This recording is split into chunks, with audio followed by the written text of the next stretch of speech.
Artis Denada Elizabeth Anggia Ayu Tambunan saat ini menghadapi gugatan perbuatan melawan hukum yang dilayangkan Ressa Rizky Rosano, 24 tahun.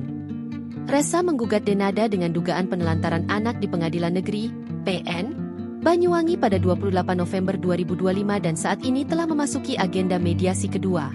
Namun, Denada digugat tidak hanya dilakukan Ressa, melainkan juga adik dari ibunda Denada, Emilia Contessa, Dino Rosano Hansa dan istrinya, Rati Puspita Dewi.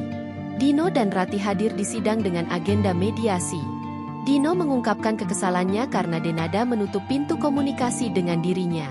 Bahkan saat ia mengunjungi keponakannya itu ke Jakarta, Denada tak bersedia membukakan pintu rumah dan mempersilakannya masuk. Nomor, telepon, omnya sendiri diblokir, ucap Dino singkat. Sementara itu, ditelusuri di Sistem Informasi Penelusuran Perkara, SIPP, Pengadilan Negeri Banyuwangi, perkara yang dilayangkan Ressa, Dino dan Rati terdaftar pada 28 November 2000 juta rupiah. Mereka juga menggugat Denada biaya sandang Ressa selama 24 tahun sebesar 200 juta rupiah, biaya pangan 24 tahun sebesar 300 juta rupiah, biaya papan selama 24 tahun sejumlah 250 juta rupiah, serta biaya sosial sebesar 400 juta rupiah. Dalam gugatannya, para penggugat juga menerangkan bahwa selain kerugian material, juga mengalami kerugian imaterial berupa penderitaan batin, tekanan psikologis, dan hilangnya hak untuk mendapatkan kasih sayang orang tua yang dialami penggugat.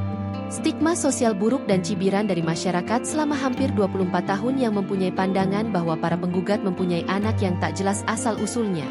Sehingga atas kerugian imaterial tersebut patut dinilai sebagai kerugian dengan nilai 5 miliar rupiah. Download Tribun X sekarang, menghadirkan lokal menjadi Indonesia.